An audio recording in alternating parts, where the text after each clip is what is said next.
This group of 10 incredible humans all have one thing in common. They all have defied medical odds. I had a third arm when I was born. At one point in their lives, doctors thought they would not survive. We were constantly being told that they're doing everything they can, but chances are not good. Prepare yourself for the worst. But they did. To date, Grace has had 33 surgeries. The doctor was like, oh my God, I've never seen this before. However, defying all the odds isn't the end of their stories. You go from having what you think is a normal child to someone who actually gets rarer by the day because he's surviving so long as he is. It's just really annoying and creepy when people just stare at you like that. And for those living past what doctors thought possible, it's not always an easy road. But that doesn't mean they give up. Starting with Kelly, she was born in incredibly unusual circumstances that have caused her to live with a multitude of difficult physical conditions. The noise that you're hearing right now is my oxygen machine. Basically, it plugs into the wall, and I have this very long cord that allows me to have free range of the house. I have two spines. It's a condition called kyphoscoliosis, which is the curvature of the spine. And I also now have pulmonary hypertension. When I was born, I was supposed to have a conjoined twin, but she didn't develop. So I ended up with the extra spine, among other body parts.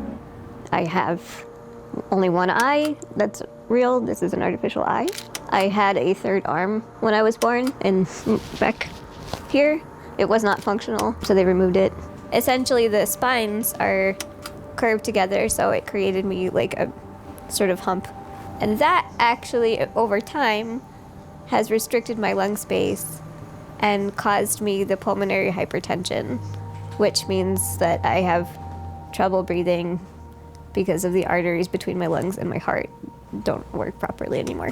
On top of the difficulties Kelly already faced, the diagnosis of pulmonary hypertension came as a shock to her family due to its life-limiting symptoms. That was hard. That was really hard at first. I don't think my parents quite knew how to handle that, because that, for some people, is a life-shortening illness. I need to have support through oxygen for breathing. I wear mine 24/7 because it's important to make sure that those arteries stay open. But everybody is different. Everyone is different with it. I'm still sassy and funny, and I feel beautiful. Hi, TikTok. Disability awareness is super important. I feel like it helps me live a better life. I started my TikTok account about a year ago. I have 35,000 followers now. I like to make videos regarding disability awareness. Hi, everyone. I just wanted to say thank you so much for all the love and support and kindness that you've shown me so far. I try to create funny content as well as educational content about people with disabilities and about my own disabilities. Do you ever just wake up in the middle of the day and say, I'm bored. I think I want to make myself look like an egg? Because I did. I receive a lot of questions about like what kind of apparatuses do I use, like my oxygen machine or my blood pressure cuff or things like that. Happy Disability Pride, and these are not tears of sadness, they are tears of joy. Okay, we are going to meet my best friend, Sean. She's here to pick me up, and we are gonna go to do a little antique shopping. My family are antique dealers. They have been my whole life, so it's in me, and I thought it would just be a fun outing. The oxygen machine, I use the big one for at home, and this little one for going out. The little one I call Roxygen, or Roxy. Hi, Sean. Are you here? Awesome, we'll be out in a few. Without the pulmonary hypertension, I was actually very socially active, going out. I could walk a lot more. Now I just find it a struggle. I still do it because it's fun. Hi, Sean. Hello. How are you? And you? Good. Hi. Hello. How are ya? I'm good. Good. Woohoo, shopping! I was mostly looking for a piece of art for my wall. I really value art.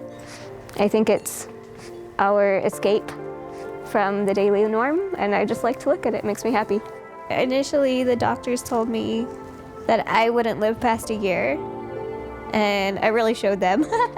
I'm 37 now.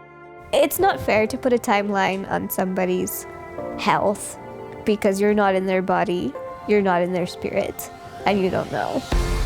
When I was a kid, my dad gave me the most important piece of advice. He said everybody has a disability, whether it's a trauma, a physical disability, an invisible disability, alcoholism, anything. As I got older, I realized the depth of those words. He meant no one was any better than me or any less than me. I'm just a human, and everyone's just a human, and they can do whatever they put their mind to. I don't let my disability limit what I love to do. Like Kelly, Marty has also proved the doctors wrong, living past his original prognosis. Hello, hello. Yeah, sounds great. Yeah. All right, Marty. Hi, You ready? I'm ready. My name is Marty City. I am 33 years old. I was born with a rare condition that makes my legs look like a pair of scissors. I was born with two really rare medical conditions called arthrogryposis and prune belly syndrome. I had club feet, scoliosis, dislocated hips, and club hands when I was born. People call me scissor legs. My hips are dislocated out of socket, and that's what allows my legs to look like a pair of scissors. We never sat at the table to eat breakfast. This is false advertising. Get your eggs. Breakfast. Thank You Mom. want some ketchup? No, I'm good. Thanks. Salt, pepper? No, thank you. Yeah. All right, see you later. See you, Mom. One time we was in Chicago and Marty was walking cross-legged and the doctor looked at him and said, "Oh my God, what's he doing? How's he walking like that?" And we said, "I don't know, he just started doing it. He just crossed his legs and he started walking around and he was mobile." So the doctor was like, "Oh my God, I've never seen this before." So he called all the head doctors out and they all peeked out the door and they were looking. "You gotta see this kid, you gotta see this kid. Look at how he's moving." If I tried to walk straight-legged, I walked really slow, I had no balance, and I walked like a penguin. But then, when I taught to legs, I can walk, and I have like awesome mobility. I learned how to do that on my own to benefit my mobility. If I taught my legs, I have this amazing balance. And the doctors just said keep doing it, because if you try to correct your legs and fix them the right way, you won't have the mobility that you have now. I have leg braces to help me walk more stable. I weigh 60 pounds and I'm 4'10", so being little and the weight does affect me lifting some things. I don't see my life hard. I see challenges and I need help with things, but I feel that we all need help with things sometimes. So I don't see that as a blockage or a limitation. The doctors told my mom and dad that I wouldn't live past the age of 2. We took them everywhere. We did everything. There wasn't a weekend that didn't go by when we had the opportunity to go somewhere and do it, we did it. My parents are the whole reason I'm able to fully succeed. Scoot them up, carry them all over whenever you need. That's the benefit of being 60 pounds. Yep, 60-pounder. Go to the hockey games, take them up all the stairs, all the way down. People are looking like, what the hell is that guy doing? We experienced a lot of looks, at Marty, but we always let Marty go out and do his thing. We didn't hold him back. Because of Marty's unusual appearance, people haven't always been kind to him. But rather than let that get to him, he's made it his mission to raise awareness about his condition. I try to tell almost everybody, at least a little bit, about why I have what I have. I run a nonprofit organization called the Project Visited Foundation. By traveling around, meeting other families, I'm trying to raise awareness for people like me as much as possible. He's got so many friends now, and they all love him, and I call him my walk-in saint. Can you help me put this in the back seat? Yeah. Sure. We're on our way to another person also that posted this. His name is Brian. We're on our way to his house in Newport. And I'm extremely excited about meeting Brian. I can't wait. It's gonna be flipping wonderful.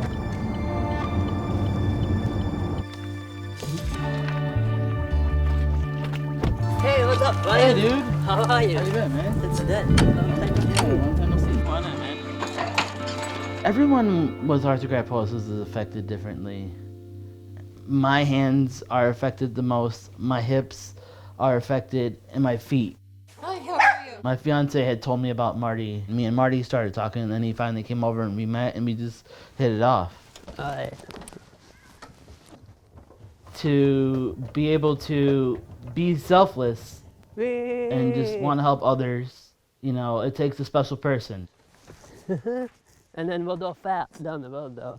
He puts people ahead of him, and I think that he's doing what he was meant to do. Wee! Let's see the point. Wee! It is. Wee!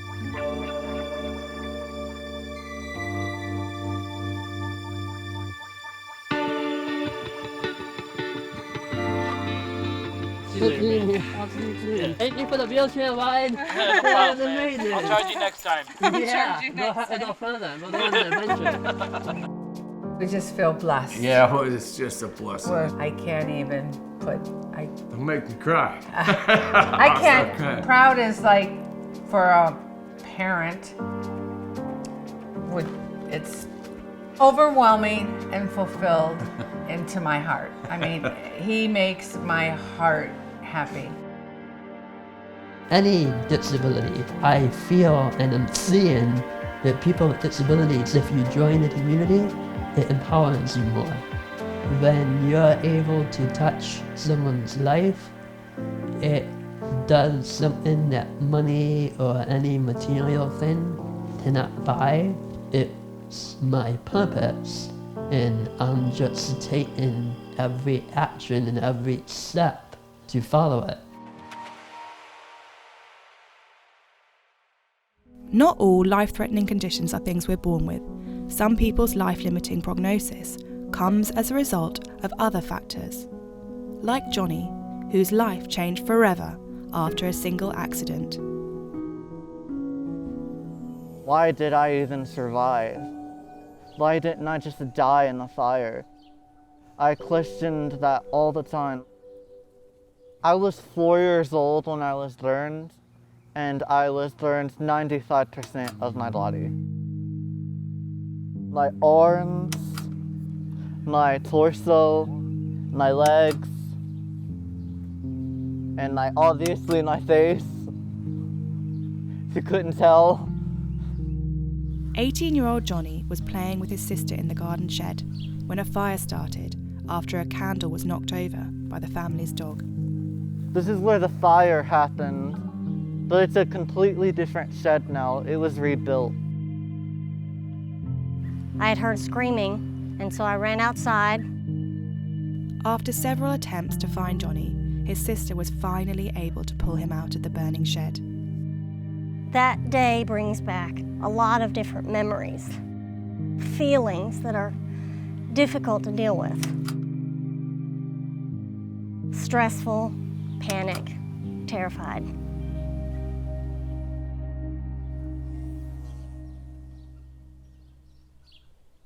I didn't understand until I was older, when all of my troubles started when I was 10 and 11. Young boy, you was a tender little boy.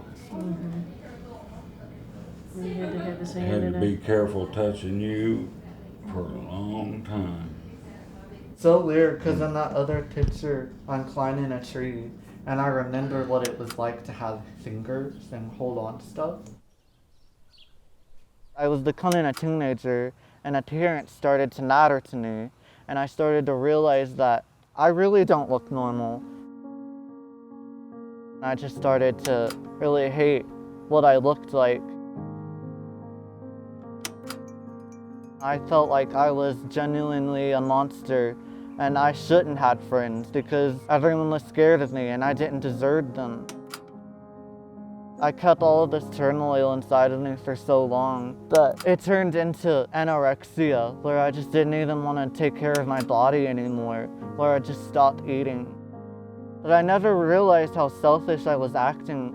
Obviously, I had a family that cared about me, but I never realized it.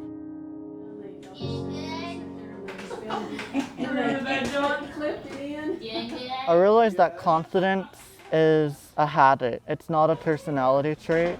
It's something you have to work at. Instead of looking in the mirror every day and seeing something that I hated, I started to see what I could enhance and see what I could accept. What helps me have more habits of being confident is adopting fashion and trying to look presentable, because if I can feel good about myself, then I don't really care what else someone else has to say about me. This one was really awesome. A lot of people replied about it. So many of the comments though make me smile a lot. They really make my day awesome. With Jonny's newfound confidence, he was spotted by the charity Courageous Faces Foundation, and today he's doing a photo shoot for them. I'm so excited. I could not wait. This is unreal. Looking good, Jonny. Looking good, buddy. Thanks. I cannot wait to get this started. It's going to be a good time. It's going to be a lot of fun. I've always wanted ears because I wanted to enhance myself. People that have rare and severe medical conditions, they don't really get the help that they need. And do you button those as well? Yeah. Okay. Because it's like a turtleneck. Oh, cool. Looks like a gangster. Courageous Faces Foundation makes my dreams and passions seem like they are reality. Things that I have always wanted, they make obtainable. Jonny is doing great today. He's having so much fun. He wants to show people who he is and that he's just like everybody else. And hopefully this photo shoot is doing that for him today. I absolutely love it. It feels so natural, honestly. When I realized how confident I could be, then I was able to make friends.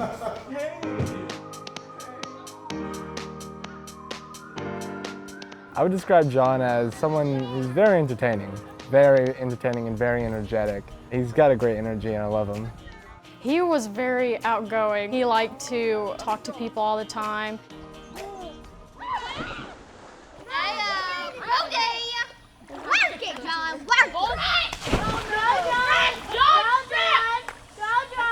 He's definitely made me more confident in myself because I see him over here doing things that I've dreamed of doing, and he's over here being confident. But a lot of people just call them a darn victim, and I was totally a darn victim too. Somebody who just lets their situation take control over their life.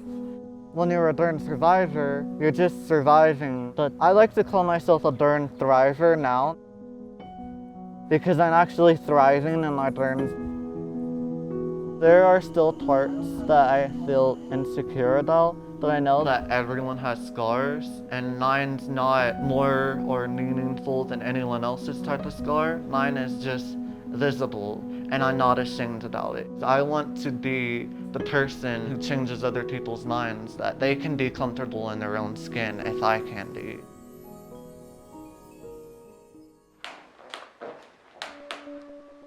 Caitlin wasn't born with her condition either. She lost all her limbs at just 18 years old. Ready. My name is Caitlin Dobrow, and I'm 25 years old. I contracted bacterial meningitis when I was 18, and I ended up getting all of my limbs amputated. So pretty much every morning, I put my legs on. My brother has to put on lotion first. After I do like a couple of steps or walk around a little bit, that makes the suction start to work, I guess. Yeah, and it farts. Glasses off, or... Probably. Yeah. Who's that? Could you get father? What was Caitlin like as a young child? This is June 16th, 1994. And this is Caitlin Rebecca Marie. Caitlin was adorable. She was just a lot of fun. She'd get the whole family laughing at her funny giggle.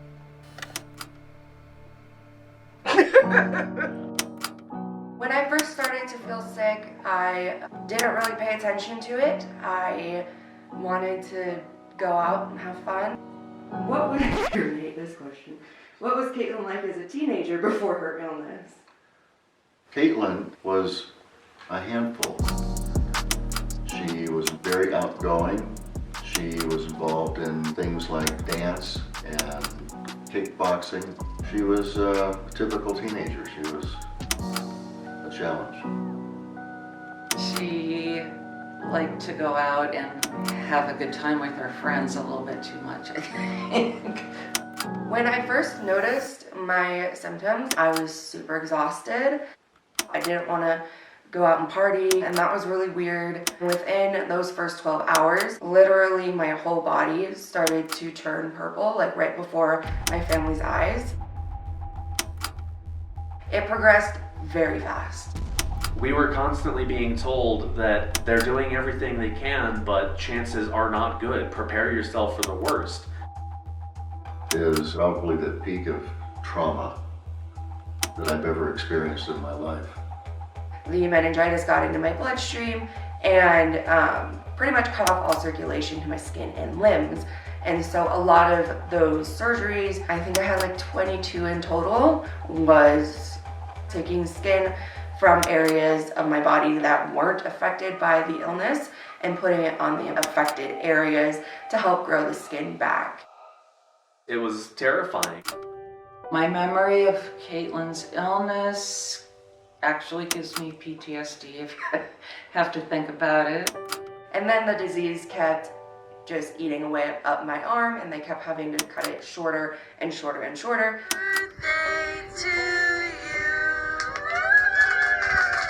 I ended up getting all of my limbs amputated. In total, Caitlin spent 6 months in hospital due to the severe life-threatening effects of the meningitis she contracted, before returning home to adjust to life without her arms and legs. Over the years, it's become more real that my life has changed a lot. My hair is ridiculous. There's so many ways that I changed how I do things. I ended up just shoving my face into food. And don't forget the dipping ranch. Acting like a lizard and just kind of picking up popcorn with my tongue. I end up pulling my pillow down with my teeth. It's taken a long time just accepting my life as it is. I think makeup changes the way that I feel about myself, in the way of like, when I look at myself in the mirror, I'm like, you know.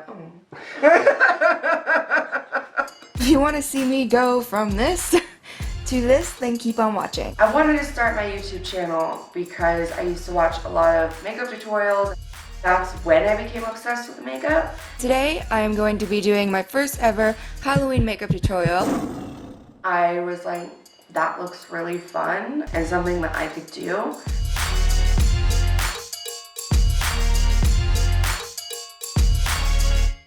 To go through an experience like this and come out healthy, happy, strong, wonderful, beautiful individual. And I totally admire her. I forget that she has no arms and legs because she doesn't complain and she gets things done. My favorite thing about my sister is just her inability to give up. It's not that she refuses, it's she can't give up. And she just will push through anything and everything she has to get where she needs to be.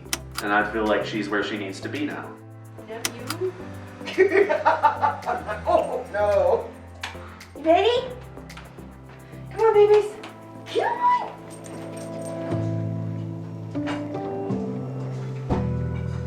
I'm just going to give you a yogurt.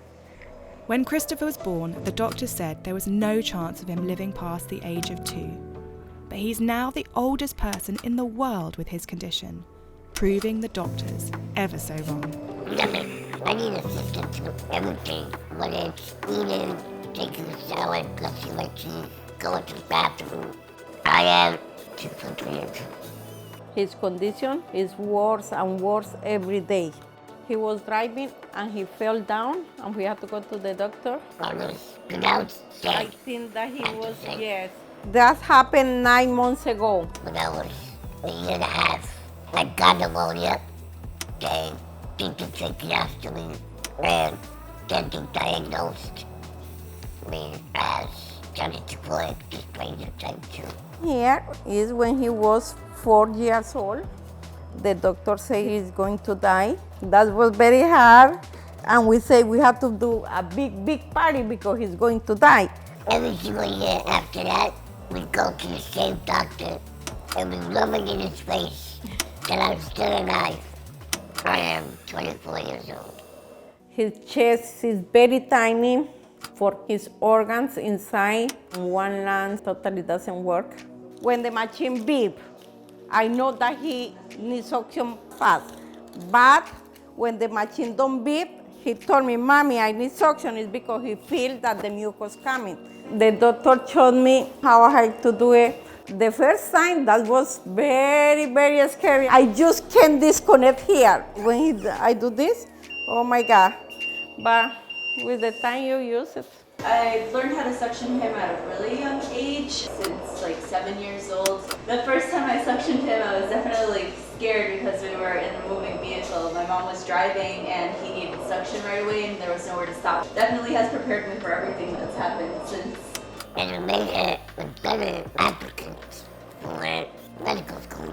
Christopher's condition has definitely molded my path. Because of him, I am going into the medical field. Journalism has been a very important part of his life. I know that he always wanted to be a journalist. Christopher has also developed a skill for finding and getting photos with A-list celebrities. The first time I became famous, just because my Instagram numbers started to go up. This is the day 4 months after the World Cup of 2014 happened. That day, Christopher took a picture with James Rodriguez, the #1 player in the Colombia team. The star player posted me on his social media. My phone just starts blowing up out of nowhere. When I track celebrities, that takes a lot of dedication. I need to know everything, every single step they take. Billie Eilish was a hard one. We just got lucky. We followed her car to a tattoo place. And there was literally half the city waiting outside the place. She came out, she loves her friend. I got my picture with her. It was a cool moment.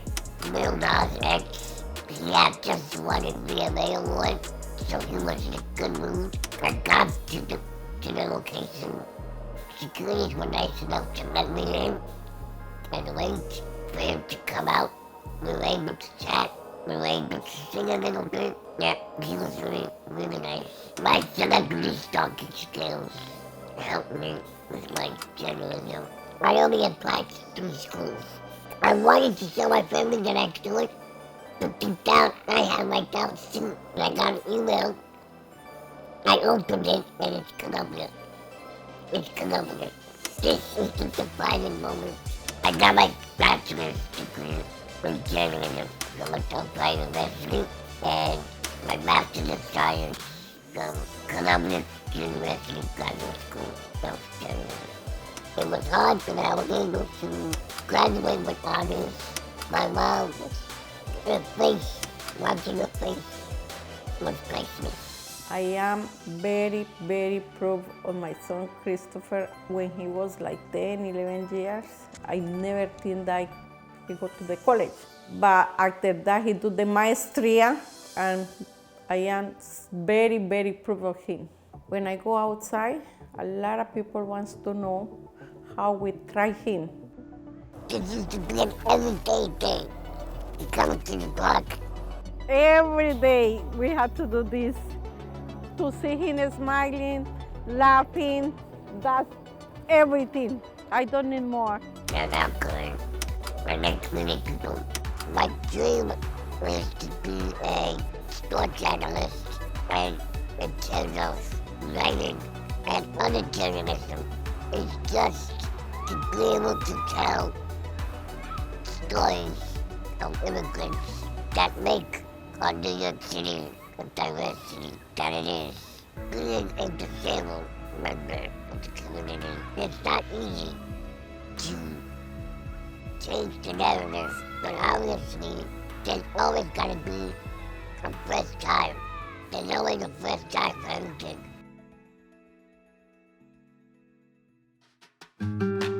Less than 300 people worldwide have what Grace was born with. My name is Grace and I am 13 years old. So my medical condition it's called Escobar syndrome.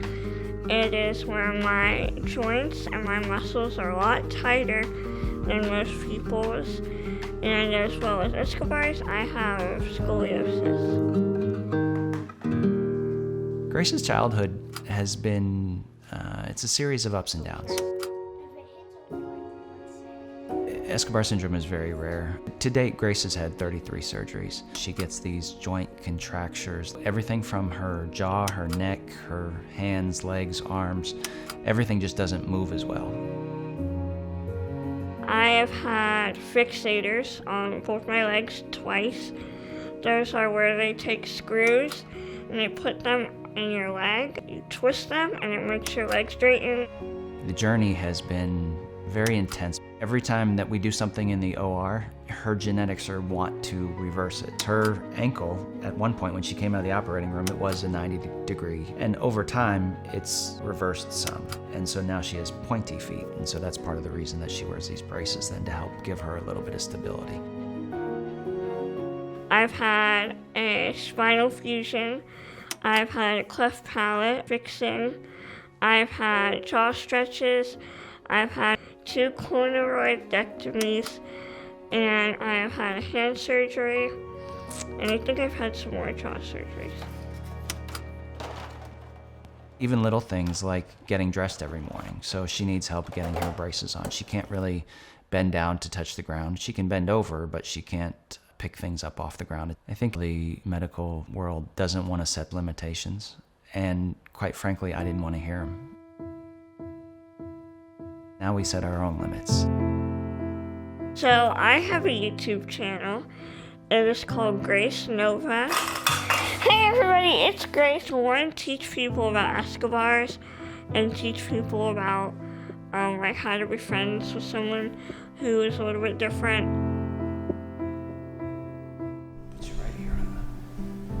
Grace decided she wanted to share her story, so she started a YouTube channel. So just be really gentle, please, okay? Alright, so this is what like almost all YouTubers say. It's a little bit cliche, but just to make people happy and smile. Grace started a YouTube channel. This is an opportunity for her to set her own narrative. Your hair looks great. So today I'm actually going to film a video. It's called Things to Do When You're Bored. One thing that I think is fun to do, well actually it's not fun, but it needs to get done, is to practice piano. And then we can cut to me.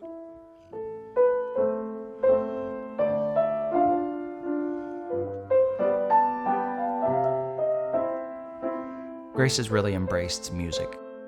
Sports were oftentimes important in the family, and she felt a little bit left out on that. Music is hers. There are some things certainly she cannot do. But instead, I'd rather focus on the things we can do. I can play almost everything with my right hand. With my left hand, I play with just my one finger. I play in concerts at least 3 times a year. So one thing that really, I guess, gets under my skin is when people stare. It's just really annoying and creepy when people just stare at you. Like that. So that's one thing that kind of bothers me. I would rather a person come up to me and say, "Hi, what's your name?" There was one instance where a child said, why do you look like you look? And she's like, well, why do you look the way you look? I would say on a regular basis she does feel left out. It's hard for her to keep up. There are some moments where it's hard to be positive, but I just try to stay positive. I've really adjusted my mindset over time that rather than saying, oh, she can't do this, oh, she can't play volleyball, she can't play piano, we're just not going to do that. We're going to give it a shot. You can brush the curls out. It's pretty rad, Ow. Growing up, my mom played volleyball. I want to be like my mom. We did find a league where it's for more beginners. I'm a very good server. I'm trying to touch the ball more. It's just hard for me. She's done very well to hold her own out there. I think she is the shortest one on her team, and she certainly is not the fastest one on her team, but she's kind of figured out her niche. Today, I'm actually going to play in the last big volleyball match of the season. This is our last game. This season and last season, we have not lost a single game. I don't get super nervous. What I get more nervous about is tripping or falling, because for me, it's really hard to catch myself. So right now, we are going to my volleyball game, and I'm really excited.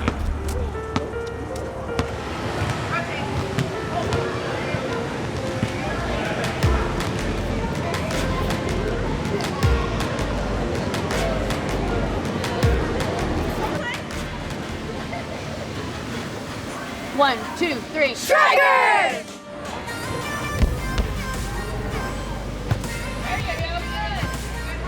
I'm very proud of Grace. She makes the most of her abilities. To see her out there competing, it really warms my heart. But I just love to see her out there giving it her all.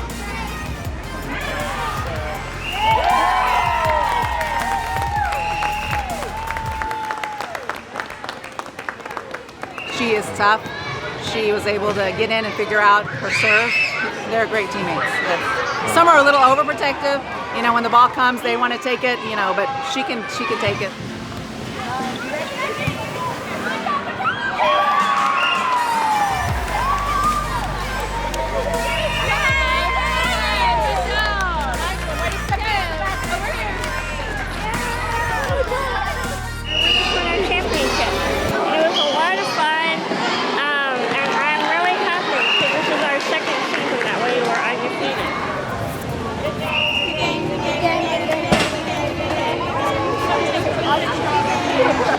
You did awesome. I think I've just realized, okay, there's nothing I can do about it, and I can't really change the circumstances that I have, so you just have to make the best of it. Good job, guys. Let's say it loud and proud. Strikers on 3. 1, 2, 3. Strikers!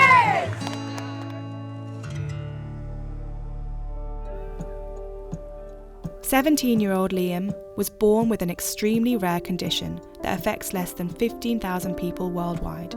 He can breathe on his own during the day, but not when he goes to sleep. Doctors believed he wouldn't live for longer than 6 weeks. It was like, oh, right, okay, game on.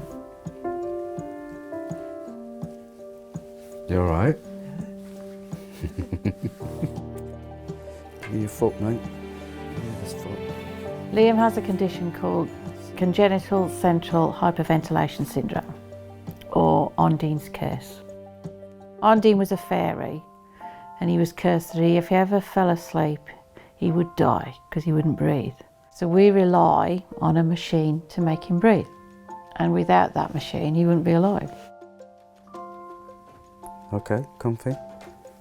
Congenital central hyperventilation syndrome affects Liam's autonomic and nervous system, which controls functions such as blood pressure, heart rate, and breathing, and can increase the risk of organ damage, especially to the brain.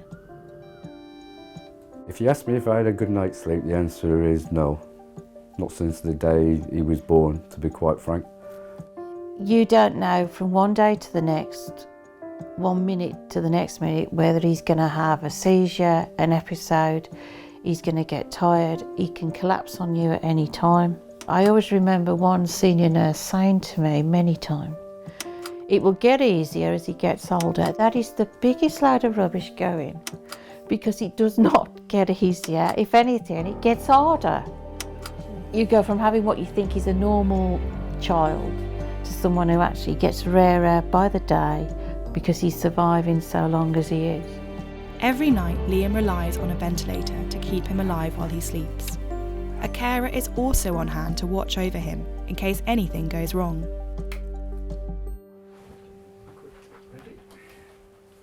Basically, Liam's sleeping arrangements are the electric bed, which has 3 positions in order to give him some quality of sleep. There's a plate underneath the mattress that will sense after 12 bursts of fitting.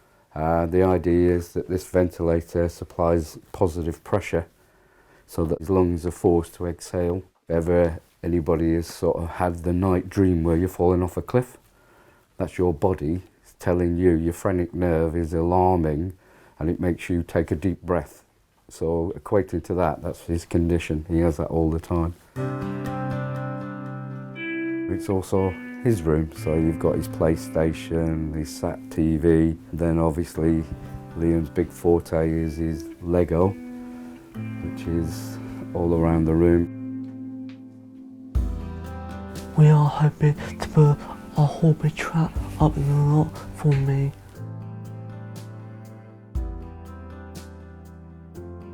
His mental state is unknown, to be perfectly frank. We don't know which is the spectrum, so where it starts and where it finishes. You can build these incredible Lego models, and there's thousands and thousands of parts, and yet he can put that all together. I do build them all my own. I just get to do the wire, okay, I get to art. He'll check the Lego websites to see if there's any new ones out, and you know full well what's coming on either his birthday or Christmas list. Which is your favourite one, Liam? All of them, all of them, to be fair.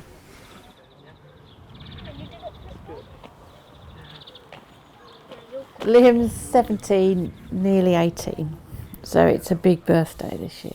He's an annoying, grumpy teenager, so he's no different to any other teenager.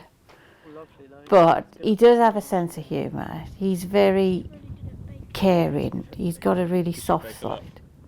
He has one older brother, 3 half-sisters. His 2 older sisters, they've both got children, so he's got 8 nieces and nephews. Me and Liam, we do a lot of things together. We play with the trains, build Lego. Did look so good. Wasn't it the Flying Scotsman? Yeah. He loves trains. You ask him anything about trains, he'll tell you. Yeah. Like, some people don't understand what he says, but I do. You've just got to take a bit more time and proper listen to what he says to understand and fully be aware of what he's saying. Life expectancy wise for Liam, nobody knows for sure, but You cannot regret or have any remorse about the life he's had, because he wouldn't have had it. If we'd have listened to some of the doctors, by rights he shouldn't even be alive now. We never really thought we'd get this far. Liam's living proof that there's always hope. The future for Liam, I would say, is it's not going to be totally independent, but with us two, it's going to be as independent as we could possibly make it. It's 18 years since we started this journey, you see. Yeah, I don't regret any day of it.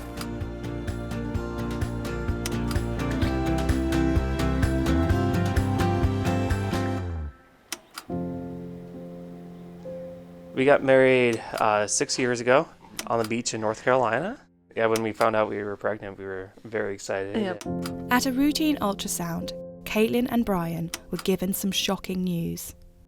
We went for a post-meeting with the doctor. He showed us the silhouette of the lungs and where the heart would normally sit between the lobes of the left lung. And then he pointed like 3 inches to the left and showed us where her heart had grown, and that's when I said it out loud. Her heart is outside of her chest. She had probably one of the, if not the most rare congenital heart defect, and that is a defect called ectopia cordis. We went online and half don't even make it to birth, so yeah, there was a very slim chance of her making it. The only chance you have of treating this successfully is having an integrated approach where you can gather experts. Specialists at the Mayo Clinic used fetal MRI pictures to create a 3D model of Kieran before she was born in what was a medical first. They printed these out layer by layer over 30 hours. And so you can see the heart is entirely outside of her body, and her liver was also outside. Kieran was born in an emergency C-section. A team of 60 doctors gathered to stabilise her due to the acute nature of her condition. There was a high nature that she might not survive the operation at all. I had agreed not to hold her so that she could go straight into surgery. I got a glimpse of her as they walked by, and it took every part of me not to call out and say, "Hold on, wait, I changed my mind." That was really hard. In just 5 hours, surgeons had placed Kieran's heart back inside of her chest. And 1 week later, Caitlin was finally able to hold her baby for the first time. It takes a team of at least 4 people to lift your baby into your arms, because they have to move the breathing tube and they have to make sure we don't lose wires and PICC lines and tubes and drains and such. And so I think I held her for maybe 20 minutes before she got irritated and had to go back to her bassinet. You excited? You ready? It ended up being 5 months before she could finally make the journey back home.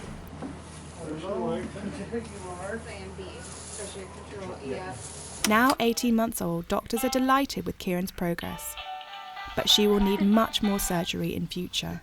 With her heart being outside, her lungs kind of filled the space that normally would have been taken up by the heart. So when they put the heart back in, the lungs just didn't have enough room to fully expand. So they put the trach in. The trach is an artificial opening in Kieran's throat, which helps her to breathe. So if we don't deflate the cuff before we put the passenger valve on, then she can't breathe. Just take off the Velcro from one side. Bring the loose end around.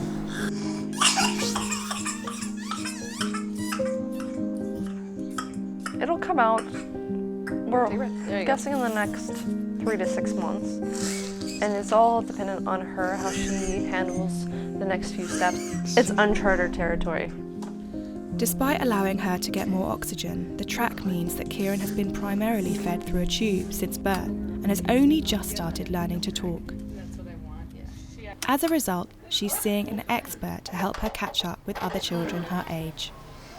We were initially working with her feeding. She is just starting to eat, so we're trying to get her to play with the food, to taste the food. Good job. What do you think of that feel? What do you We think? also are working on communication. Being a little girl, her throat is very small, so we don't have a lot of air volume that can go through there. But she did an awesome job today with a yeah and really nice volume. She hasn't heard her voice or played with her voice except for the last couple months. Yeah, she should have a pretty normal life. Be a normal kid, live a regular life. Scrape her knees, get dirty, ride her bike, play games, join choir, run for student council, get her driver's license. Become a cardiac surgeon. Kisses. Yeah, kisses. We want to raise awareness about children born with congenital heart disease, and one of the nice things too about this whole ordeal is that we know that we're helping the medical field and families in the future. Were you given a diagnosis that you have outlived and want to tell your story? If so, get in touch. And if you enjoyed this video, please like and subscribe and let us know in the comments.